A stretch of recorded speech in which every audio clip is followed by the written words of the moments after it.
Boa noite a todos, sejam todos bem-vindos. Estamos mais uma vez reunidos aqui em nome de Jesus.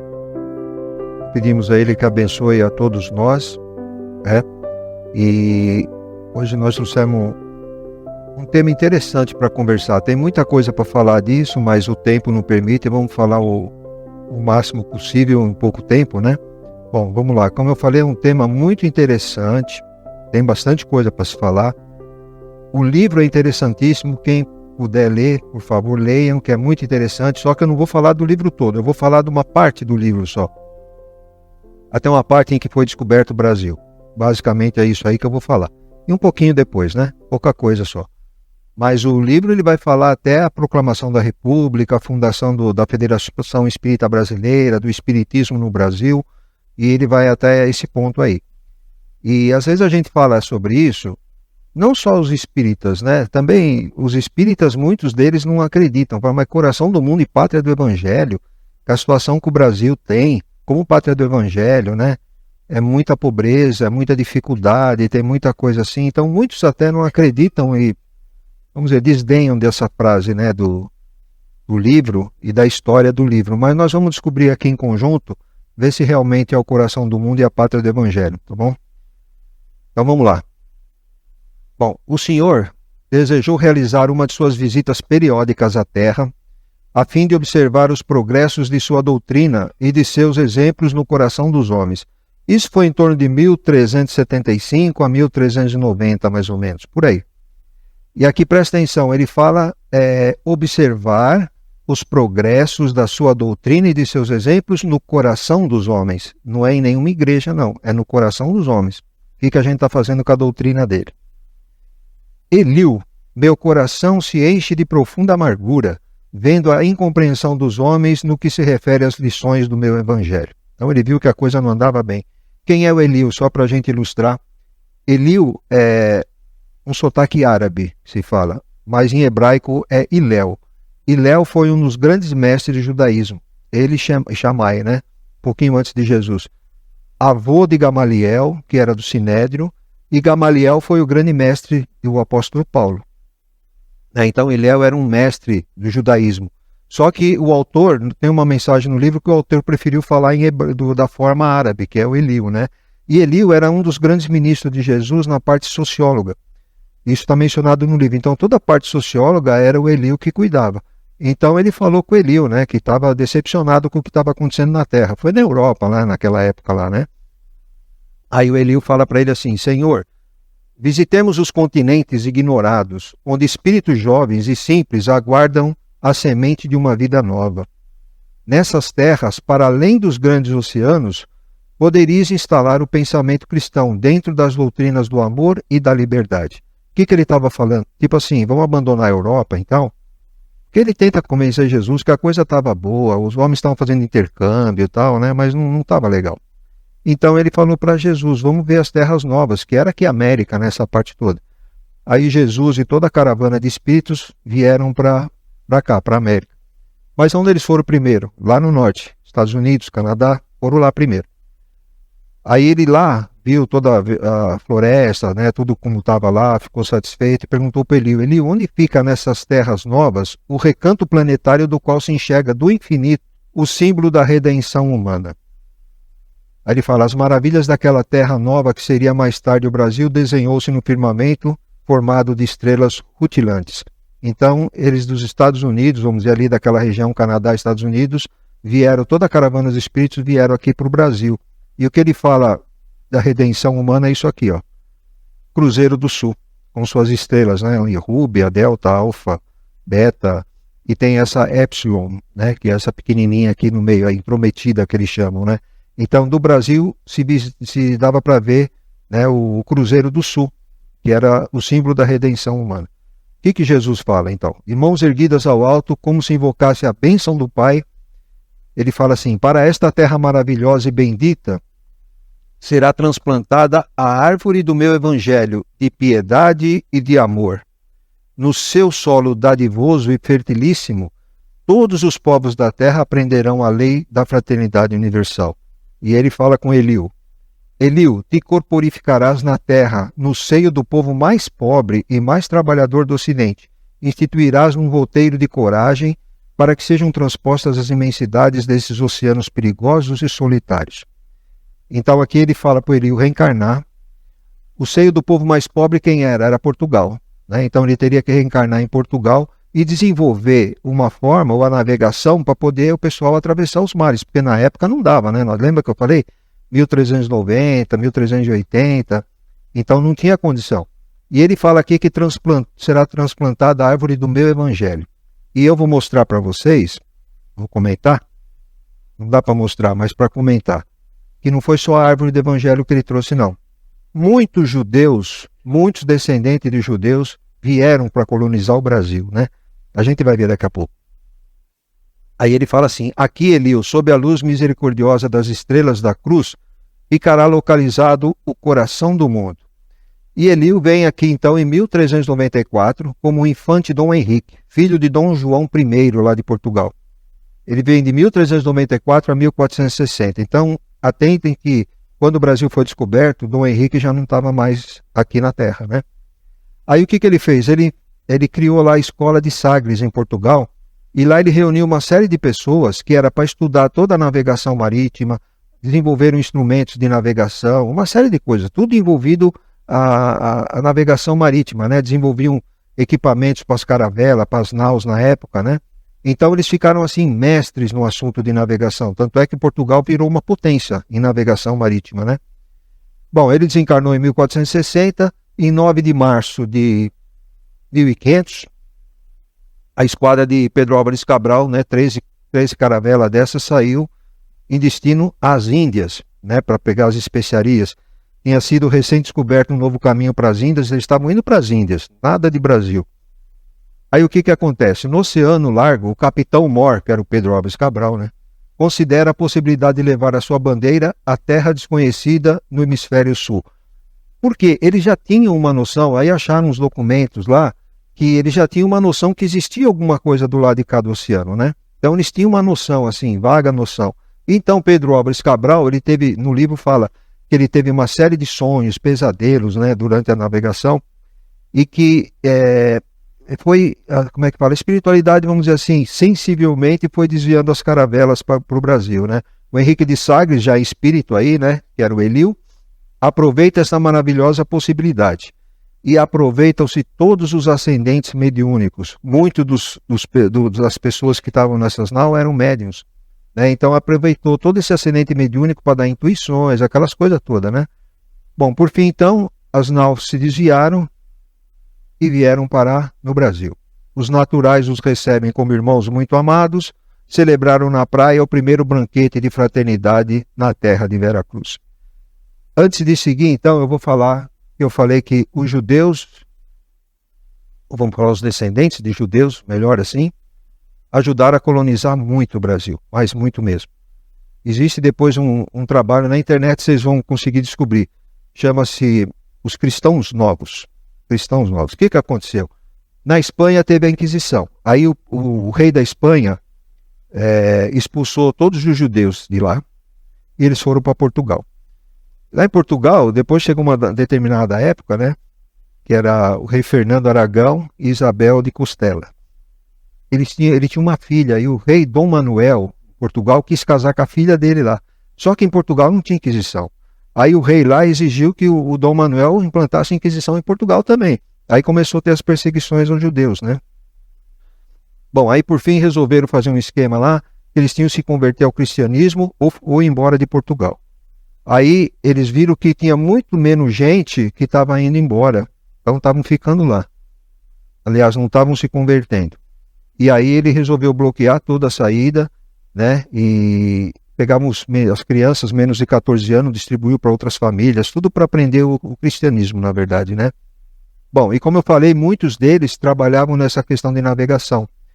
E depois, quando chegou lá em 1503, 1505, até 1530 mais ou menos, a Inquisição não tinha sido implantada de fato ainda em Portugal. O Papa deu uma enrolada lá, não sei por que aconteceu lá. E daí o que aconteceu? Nesse meio tempo apareceu o Fernando de Noronha, foi o primeiro arrendatário. Ele arrendou as terras do Brasil para explorar para o Brasil e ia pagar um valor para Portugal. E ele trouxe uma série de trabalhadores para isso. Nessas vindas de trabalhadores, começou a vir um monte desses descendentes de judeu, que eram os cristãos novos, né? Que aqui eles saberiam que iam ter paz, lá ia ter a Inquisição, aqui não, né? Então, nas colônias de Portugal ia ser tranquilo. Então, eles vieram muito para cá, foram para o Recife, Salvador, Belo Horizonte, Rio de Janeiro, né? E daí, com o tempo, aqui também começaram. Na rua eles eram cristãos, mas dentro de casa eles faziam as cerimônias deles judaicas, né? E aí foi, até que depois veio a Inquisição aqui também, mas a Inquisição não aconteceu de fato aqui, era denunciada em Portugal e ia para lá. Mas enfim, esses judeus aí eram judeus serfaditas, que chamavam, que eram judeus que eram da Península Ibérica, Espanha e Portugal. Esses judeus que migraram para o Brasil e ajudaram na colonização do Brasil. Então existem muitos sobrenomes das pessoas que eles pesquisaram que estava lá na Inquisição, que foi gente que foi denunciada na Inquisição em Portugal, e eles chegaram à conclusão que esse pessoal veio para o Brasil, né? Teve uma lá, Branca, eu não vou lembrar o nome, Branca alguma coisa. Ela veio com os filhos dela tudo para o Nordeste lá. Então, assim, muitos do Nordeste são descendentes dela. Então, assim, o judeu ajudou muito a colonização no Brasil. Bom, vamos lá. E Léo estava preocupado. Falou para Jesus: Mestre, dai-nos a vossa bênção para que possamos velar pela sua tranquilidade no seio da pirataria de todos os séculos. Ele estava falando da tranquilidade do Brasil, né? Temo, Senhor, que as nações ambiciosas matem as nossas esperanças, invalidando as suas possibilidades e destruindo os seus tesouros. Então, já naquela época, Ilhéu estava preocupado com os tesouros do Brasil, que as outras nações iam querer roubar, vamos dizer assim, né? E Jesus fala assim, ó, isso é muito interessante. A região do Cruzeiro, onde se realizará a epopeia do meu evangelho, estará antes de tudo ligada eternamente ao meu coração. Sobre a sua volumosa extensão pairará constantemente a minha assistência compassiva, e a mão prestigiosa e potentíssima de Deus pousará sobre a terra da minha cruz, com infinita misericórdia. Antes de o estar aos dos homens, é o meu coração que ela se encontra ligada para sempre. Dessas frases aqui que Jesus falou, a gente tem que ter muita confiança, porque quem está comandando o Brasil é Ismael, e Jesus também, é o que ele está falando aqui, né? Nós vamos estar com uma assistência compassiva dele, mão prestigiosa de Deus, né? Vai estar ligado eternamente ao coração dele. Então, assim, a gente só precisa confiar e crer que tudo que acontece tem o seu propósito, podem ter certeza disso. Então, se não está indo bem, é porque tem um propósito. Aí, ó, uma pátria com 8,5 milhões de quilômetros quadrados, 8 mil quilômetros de costa marítima, e quem cuidava disso? Só Portugal, minúsculo Portugal. Por 300 anos, 320 anos, Portugal ficou cuidando do Brasil, teve tentativa de invasão francesa, holandesa, inglesa, espanhola, e nada aconteceu. Portugal, pequenininho daquele jeito, conseguiu cuidar. Eu falo 320 anos, 322, vai, por causa da independência do Brasil, né? Então, 1822. Então, até lá, Portugal cuidou e ninguém conseguiu dividir a terra brasileira. O coração geográfico do orbe do planeta, né, não se podia fracionar. Isso é o que está no livro. Então, não se podia fracionar o Brasil. Você vai pegar aqui as colônias espanholas, todos os países sul-americanos aqui espanhol foi tudo dividido. Os Estados Unidos mesmo foi conquistado algumas partes depois, que nem o Alasca não fazia parte, depois passou a fazer, Califórnia, tem um monte de coisa aí. Mas só o Brasil continuou intacto do jeito que era. Bom, aí Jesus fala: Ismael, manda o meu coração que doravante seja o zelador dos patrimônios imortais que constituem a terra do Cruzeiro. Receba nos teus braços de trabalhador devotado da minha seara, como a recebi no coração, obedecendo às sagradas inspirações de nosso Pai. Para aí transplantei a árvore da minha misericórdia, e espero que a cultives com a tua abnegação e com teu sublimado heroísmo. Guarda este símbolo da paz e inscreve na sua imaculada pureza o lema da tua coragem e do teu propósito de bem servir a causa de Deus. O que Jesus fez aqui? Falou para Ismael tomar conta do Brasil, ele que ia cuidar. Deu um símbolo para ele que é uma bandeira branca muito branca mesmo, e pediu para ele escrever o lema dele lá. Qual o lema da tua coragem, né, e do teu propósito de servir a Deus. E daí Ismael pega a bandeira, né, e escreve lá, no impulso da sua vontade, ele escreve Deus, Cristo e caridade. Essa era a bandeira que Ismael ia para as regiões, pegar aqueles espíritos perturbados que estavam com problema, ele apresentava, mostrava a bandeira e conversava com eles e convencia aqueles que tinham interesse de se redimir e seguissem ele. Nós vamos ver aqui para frente agora, né? De Portugal, só tem um problema, né? Somente aportavam no Brasil de vez em quando alguns aventureiros e degredados. É preciso instituir um programa para as atividades espirituais na terra de Santa Cruz, diz o Ismael. Aí ele fala, precisamos de colaboradores devotados que não temam a luta e o sacrifício. O que acontecia? De Portugal vinha só os deportados mesmo, né? Tem uma história lá que teve um deportado, foi o primeiro milagre que ele fez. Ele pegou uma jangadinha lá e foi indo para o mar quando viu as caravelas indo embora, desesperado. Aí pedia ajuda a Jesus, né? No fim da história ele meio que estava chateado, queria que matasse, que ele morresse, né? Porque ele era inocente.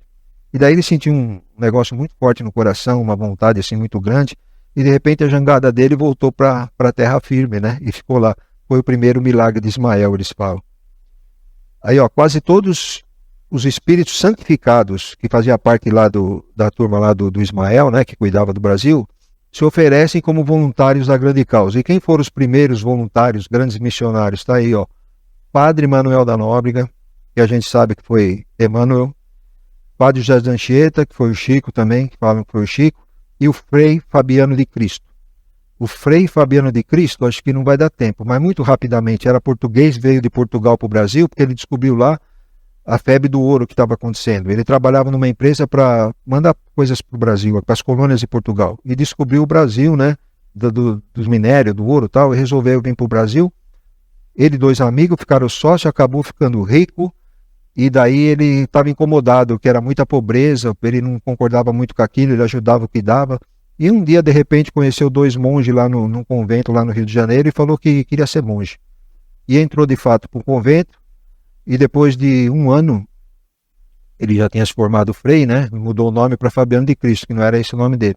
E daí foi trabalhar nesse convento de Santo Antônio, no Rio de Janeiro. Ficou lá a vida inteira, né? Começou como porteiro, foi trabalhar como médico.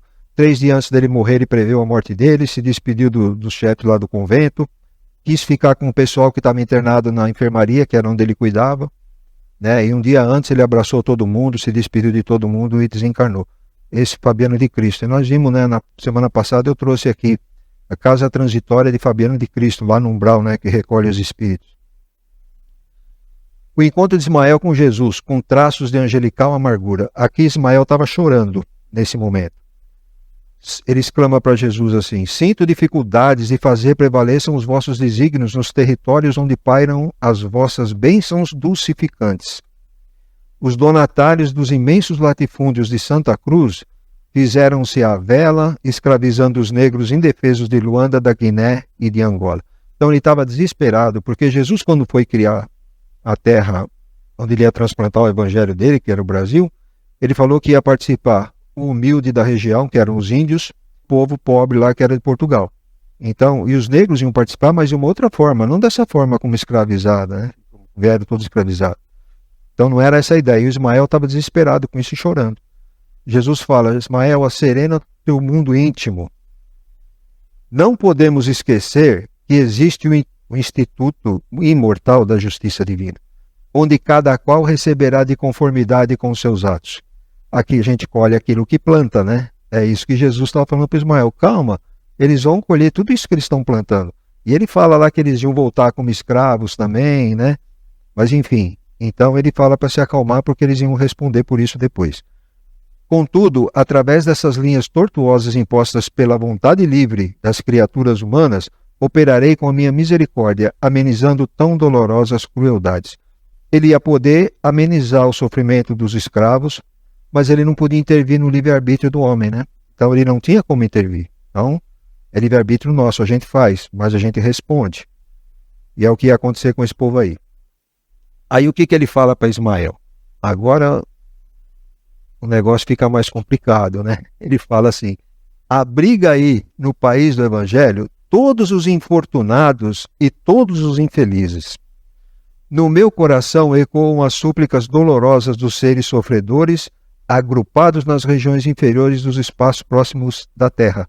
Ele está falando do umbral, né? Os espaços próximos à Terra é umbral. agasalha-os no solo bendito, alimentando-os com o pão substancioso dos sofrimentos depuradores e das lágrimas que lavam as manchas da alma. Então, o que ele está falando? Para agasalhar esse pessoal que sofre no Brasil, né? Alimentando com pão dos sofrimentos depuradores. Então, os sofrimentos que a gente tem são sofrimentos depuradores, né? E as lágrimas lavam as manchas da alma. É isso aí. O Brasil é um hospital. Aí se encontram antigos batalhadores lá no umbral. Aí se encontram antigos batalhadores das cruzadas, senhores feudais da Idade Média, padres e inquisidores, espíritos rebeldes e revoltados, perdidos nos caminhos, cheio da treva e das suas consciências deturpadas. Então, assim, tudo aquilo que estava em desacordo foi trazido para o Brasil, para poder o quê? Eles se redimirem aqui no Brasil, né? Era aqui, sofrimentos depuradores. Então, aqui é o que eu falei, é um grande hospital. A gente vai ter aqueles que estão internados para se curar, e nós vamos ter que fazer o papel de médico ou de enfermeiro também. Aí ele fala que há uma terra nova, né? Ismael vai lá com aquela bandeira no umbral e comenta com o pessoal, há uma terra nova onde Jesus implantará o seu evangelho de caridade, de perdão e de amor, indefiníveis. Nos séculos futuros, essa pátria generosa será a terra da promissão para todos os infelizes. Ali encontrareis nos carreiros aspérrimos ou nas estradas, nos caminhos ásperos, né, da dor, que depura e santifica, a porta estreita para o céu, de que vos fala Jesus nas suas lições divinas. Então nós vamos ter os caminhos aqui ásperos para seguir, mas que a gente vai encontrar a porta estreita para o céu. É isso que Ismael falava no umbral, e aqueles que tinham interesse e queriam, eles seguiam para poder se redimir. Aqueles de vós que desejarem o supremo caminho, venham para a nossa oficina de amor, de humildade e redenção. Bom, aí nós temos aqui, nós estamos já encerrando, Alexander von Humboldt. Esse aqui, ele era naturalista, geógrafo, né? Explorador alemão, visitou o Brasil, toda a América do Sul. E aí foi passeando lá pela Amazônia e ficou encantado com a Amazônia, né? Na época aí, 1700 e alguma coisa, 1859. Ele disse que o Brasil era o celeiro do mundo, né? Que a Amazônia era o celeiro do mundo. Aí Emmanuel faz um comentário sobre isso, está no prefácio do livro. Emmanuel fala assim, não está apenas destinado a suprir as necessidades materiais dos povos mais pobres do planeta, mas também a facultar ao mundo inteiro uma expressão consoladora de crença e de fé raciocinada. Aí a gente pega, por exemplo, você vai pegar nos Estados Unidos, tem Federação Espírita nos Estados Unidos, tem Centro Espírita nos Estados Unidos, tem Centro Espírita na Suíça, na Suécia, na Europa, na Inglaterra, em vários lugares. Ah, mas são colônia de brasileiros que estão lá, que fundaram tal, tudo bem, mas deve ter algum da região lá também que está frequentando, né? Mas quem levou isso? O Divaldo, quanto ele viajou para fora para colocar a doutrina espírita nesses lugares todos? Foram muitas viagens, até o Chico viajou para fora também, né? Então, assim, o brasileiro, ele acabou levando a doutrina espírita ou a doutrina consoladora para o mundo afora, né? E está florescendo, tá crescendo. Ser o maior celeiro de claridades espirituais do orbe inteiro. Esse aqui é o destino do Brasil, ó. Ser um celeiro de claridades espirituais. Então, às vezes a gente pensa assim, né? O Brasil com esse sofrimento todo, gente pobre, passa fome, passa necessidade, todos os problemas que a gente tem, que não vale a pena a gente entrar em detalhes, mas todo problema todo mundo sabe que a gente tem, o que acontece? É o que eu falei, nós somos um hospital. Quando Jesus estava aqui, ele falou assim, que a ave tinha o seu ninho, né? Os animais tinham também as tocas dele, as raposas tinham suas tocas, mas o filho do homem não tinha onde deitar a cabeça. Então, quando Jesus veio aqui, ele não era nenhum milionário, a vida dele não foi de muita fartura, ou de, vamos dizer assim, de moleza, né? Trabalhou duro, sofreu pra caramba, as injustiças da época que ele sofria. E ele sofria de boa, né? Dê a César o que é de César e dê a Deus o que é de Deus. Ele não deixou o meio influenciar ele. E eu acho, na minha opinião, que é a mesma coisa. Nós estamos aqui no Brasil, com todas essas dificuldades que a gente tem, como que a gente vai enfrentar isso? A gente vai enfrentar numa boa? Ou a gente vai enfrentar assim, reclamando, xingando, achando ruim? Quer dizer, nós também estamos passando essa experiência. Como nós vamos lidar com essa situação que o Brasil está tendo? Então nós temos que separar, né? Uma coisa é Deus, uma coisa é a espiritualidade, outra coisa é o sistema econômico, político e outras coisas mais que influenciam na vida da gente. Então a gente tem que assim saber como lidar com isso, né? E como lidar com isso é uma prova que a gente está passando. E também a gente, como conhece, lembra a passagem que ele fala que os sacerdotes perguntaram: nós também somos cegos? Se agora dizem que vês, então vocês têm pecado. O que ele estava querendo dizer com isso? Agora que vocês falam que vê, que você conhece a lei, que você conhece tudo, só que vocês não praticam, né? Então vocês têm pecado. Então a mesma coisa que a gente conhece. Então não adianta ignorar. Não adianta conhecer e ficar guardando isso para nós. A gente tem que conhecer e tem que pôr em prática. Temos que auxiliar aquele que precisa de alguma coisa, precisa de uma conversa, às vezes não é só dinheiro, não é uma cesta básica que ele precisa, mas às vezes ele precisa de um consolo, de uma conversa. Pelo menos isso a gente pode dar. E até conhecendo a palavra de Jesus, né, os ensinamentos que o Espiritismo nos traz, tudo isso é uma forma de consolo e de alívio para aquele que está sofrendo. Então isso é o mínimo que a gente tem que fazer. É como que eu falei, a gente está no hospital, então a gente pode ser um enfermeiro, pode ser um médico. É bom que a gente não seja o paciente, né? Mas se for também, tudo bem, estamos num bom hospital, está sendo bem cuidado, né? Jesus, a gente viu lá, né? Bom, aí Emmanuel continua lá falando assim, ó. Se outros povos atestaram o progresso pelas expressões materializadas e transitórias, o Brasil terá sua expressão imortal na vida do espírito, representando a fonte de um pensamento novo, sem as ideologias de separatividade, e inundando todos os campos das atividades humanas com uma nova luz. E a vós, meus filhos, que Deus vos fortaleça e abençoe, sustentando-vos nas lutas depuradoras da vida material. É isso que a gente precisa pedir, né? A força para Jesus, para que a gente possa nos sustentar. Provas a gente tem que passar, todos nós, dificuldades, todos nós vamos passar. E às vezes a gente tem que passar e é bom que a gente passe. Mas a gente pode pedir a força para Deus e para Jesus para nos auxiliar a passar isso com facilidade, né? E uma outra coisa assim, vamos pegar qual país no mundo que a gente tem essa miscigenação toda que tem no Brasil. Aqui a gente encontra chinês, coreano, o israelita, né? Qualquer um de qualquer país, o americano, né? A gente encontra aqui convivendo pacificamente. O árabe, o judeu, eles vivem pacificamente aqui. Aí o muçulmano, o judeu, o católico, né? O cristão em maneira geral. Todos esses aí vivem em paz, vivem em tranquilidade aqui no Brasil. Qual país do mundo que é possível isso? Só o Brasil, acho. Só o Brasil. E uma coisa que a gente tem que ficar sempre atento é que nunca ninguém consiga fazer com que isso se quebre, né? E a gente tem que estar muito preocupado com isso, em sempre manter essa união. Isso aí, por exemplo, o estrangeiro que vem para o Brasil, ele gosta do acolhimento do brasileiro. O brasileiro acolhe bem. O que é isso aí? É fraternidade, é o carinho que a gente tem com o povo, né? Isso é o coração do Brasil. O amor não vem do coração? Tá aí, coração, a pátria do Evangelho e o coração do mundo. O coração do mundo é o Brasil com esse acolhimento que ele dá para todo esse pessoal que vem de fora, tá bom? Então é isso aí, gente. Eu agradeço aí a atenção de todos. Vamos para a segunda parte.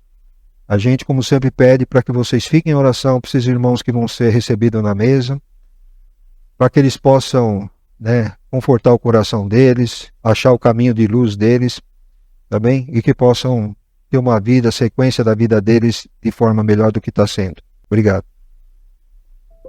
Boa noite a todos, muito bem-vindo. A gente agradece muito a presença de todos. E como falou hoje da solidariedade do Brasil, coração do mundo, pátria do Evangelho, vocês viram que no Rio Grande do Sul, quando aconteceu esse episódio triste aí, a união do povo. Tem muitos aproveitadores no meio, mas o que Jesus fala? A colheita é obrigatória. Aquilo que é semear, nós vamos colher. Então todos aqueles que aproveitam de uma situação frágil de alguém, isso acontece muito dentro das doutrinas, normalmente com as mulheres, que as mulheres chegam, sempre é a mulher que procura mais a espiritualidade. E às vezes ela chega fragilizada e é explorada. Mas a doutrina espírita prega que nós estamos na condição de homens hoje, e numa próxima nós vamos vir na condição de mulher. Mas não é via de regra, viu, gente? Porque a doutrina espírita não prega o karma, mas nós vamos falar disso na quinta-feira, que é muito interessante esse assunto aí. Nós vamos falar, inclusive, de livre-arbítrio. Será que nós temos realmente o livre-arbítrio? Nós vamos ver isso na quinta-feira. A gente agradece muito pela presença e só para a gente ir embora, vamos ver quem foi Humberto de Campos, né? Que trouxe esse livro fantástico para nós através do Chico Xavier. Ele foi escritor, ele foi poeta, ele foi jornalista e ele foi membro da Academia Brasileira de Letras. Ele nasceu em Miritiba, no Maranhão. Tem um livro muito interessante também, que chama Palavras do Infinito. Nós vamos ver Carta à Minha Mãe, depois de desencarnado. Então nós vamos ver o amor dele ali. E no final ele dita algumas frases de uma oração que a mãe dele fazia com ele. Olha para vocês verem. Então, esse livro fantástico. E o Reinaldo foi feliz em trazer para nós. E os livros do Chico Xavier são importantíssimos. Olha o Chico Xavier, quanta coisa boa ele trouxe para nós. Então, quem quiser, tem vários livros do Humberto de Campos. Contos e contos, contos dessa e de outra vida, né? Reportagens de além-túmulo, Estante da Vida. E vários. Tem vários livros dele, tudo livro interessantíssimo. Boa Nova, ele vem contando os encontros de Jesus com os apóstolos. Por exemplo, com a mulher que foi apedrejada, com Judas, com Pedro, com Dom Pedro II. Muito obrigado pela presença. Está encerrada a reunião. Fiquem com Deus. Muito obrigado, gente.